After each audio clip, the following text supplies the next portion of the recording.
Public TV ಪ್ರಸ್ತುತಪಡಿಸಿದ್ದ ವಿದ್ಯಾಮಂದಿರ ಸ್ನಾತಕೋತ್ತರ ಪದವಿ ಕೋರ್ಸ್ಗಳ ಮೆಗಾ ಶೈಕ್ಷಣಿಕ ಮೇಳ ಅಭೂತಪೂರ್ವ ಯಶಸ್ಸಿನೊಂದಿಗೆ ತೆರೆಬಿದ್ದಿದೆ.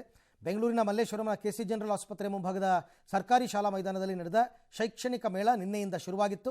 ಇವತ್ತು ಎರಡನೇ ದಿನ ಬೆಳಗ್ಗೆಯಿಂದಲೇ ವಿದ್ಯಾರ್ಥಿಗಳು ಮತ್ತು ಪೋಷಕರು ಎಕ್ಸ್ಪೋಗೆ ಆಗಮಿಸಿ ತಮ್ಮಲ್ಲಿದ್ದ ಅನೇಕ ಪ್ರಶ್ನೆಗಳಿಗೆ ಉತ್ತರವನ್ನು ಕಂಡುಕೊಂಡರು.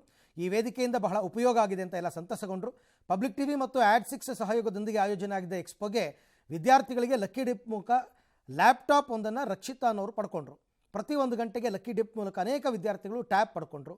ಇನ್ನು ಕಾರ್ಯಕ್ರಮದಲ್ಲಿ ಭಾಗಿಯಾಗಿದ್ದ 45ಕ್ಕೂ ಹೆಚ್ಚು ವಿದ್ಯಾಸಂಸ್ಥೆಗಳಿಗೆ ಪಬ್ಲಿಕ್ ಟಿವಿ ವತಿಯಿಂದ ನೆನಪಿನ ಕಾಣಿಕೆ ನೀಡಿ ಗೌರವಿಸಲಾಯಿತು. 88 kg ಇದ್ದವರು ಈಗ 72 kg ಬಂದಿದ್ದಾರೆ. ಅಂದ್ರೆ 16 kg ವೆಯ್ಟ್ ಲಾಸ್ ಮಾಡ್ಕೊಂಡಿದ್ದಾರೆ. ಮೊದಲ ದಪ್ಪ ಬಾಳದಿ ಎಷ್ಟು ಮೇಯ್ ಬಿಟ್ಟಿದಿ ಎಷ್ಟು ದಪ್ಪದಿ ಅಂತೇಳಿ ನನಗೆ ಹಾಸ್ ಮಾಡ್ತಿದ್ದು. ಈಗಿಲ್ಲ, ಈ ಸಲ ಬಾಳ ಸಣ್ಣ ಹುಡುಗಿಗತೆ ಕಾಣತ್ತೆ ನನಗೆ ಜನರು ಅಂತ. ಇದಕ್ಕೆ ಯಾವ ಸೈಡ್ ಎಫೆಕ್ಟ್ ಇಲ್ಲ. ನನಗೆ ಜೀನಿ ಸ್ಲಿಮ್ ತೊಗೊಂಡು ಫುಲ್ ಖುಷಿ ಇದನ್ನೀಗ.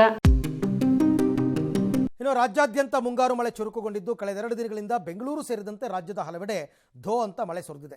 ರಾಜಧಾನಿ ಬೆಂಗಳೂರಿನಲ್ಲಿ ಮಧ್ಯಾಹ್ನ ಸುರಿದ ಮಳೆ ವೀಕೆಂಡ್ ಮೂಡಲಿದ್ದ ಜನರನ್ನು ಹೈರಾಣಾಗಿಸಿತು. ಹೊಸಕೋಟೆ ನಗರದಲ್ಲಿ ಸುರಿದ ಧಾರಾಕಾರ ಮಳೆಯಿಂದ ಹಲವು ವಾರ್ಡ್ಗಳಲ್ಲಿ ರಾಜಕಾಲುವೆ ನೀರು ಮನೆಗಳಿಗೆ ನುಗ್ಗಿ ಜನರ ರಾತ್ರಿಯೆಲ್ಲ ಜಾಗರಣೆ ಮಾಡಿದ್ದಾರೆ. ಚಿಕ್ಕೋಡಿಯ ಕೊಕಟ್ನೂರು ಗ್ರಾಮದ ಸುಪ್ರಸಿದ್ಧ ಯಲ್ಲಮ್ಮ ದೇವಸ್ಥಾನಕ್ಕೆ ಜಲದಿಗ್ಬಂಧನ ಆಗಿದೆ. ದೇವಸ್ಥಾನದ ಗರ್ಭಗುಡಿಗೆ ಮಳೆ ನೀರು ನುಗ್ಗಿದೆ. ಅರ್ಧದಷ್ಟು ದೇವಿ ಮೂರ್ತಿ ಕೂಡ ಜಲಾವೃತವಾಗಿತ್ತು.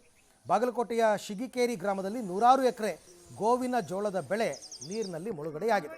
ಹೀಗೆ ಅನೇಕ ಕಡೆ ಈ ಸಮಸ್ಯೆಗಳಾಗಿದೆ. ವಿಶ್ವವಿಖ್ಯಾತ ಮೈಸೂರು ದಸರಾಗೆ ದಿನಗಣನೆ ಆರಂಭ ಆಗಿದೆ. ದಸರಾಗೆ ಸಕಲ ಸಿದ್ಧತೆ ಮಾಡಿಕೊಳ್ಳಲಾಗ್ತಾ ಇದೆ.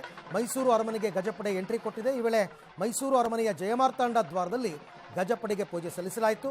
ಮಳೆಯಲ್ಲೇ ಕಬ್ಬು ಬೆಲ್ಲ ತಿನ್ನಿಸುವ ಮುಖಾಂತರ ಜಿಲ್ಲಾಡಳಿತ ಗಜಪಡೆಯನ್ನು ಅರಮನೆಗೆ ಬರಮಾಡಿಕೊಂಡಿದೆ.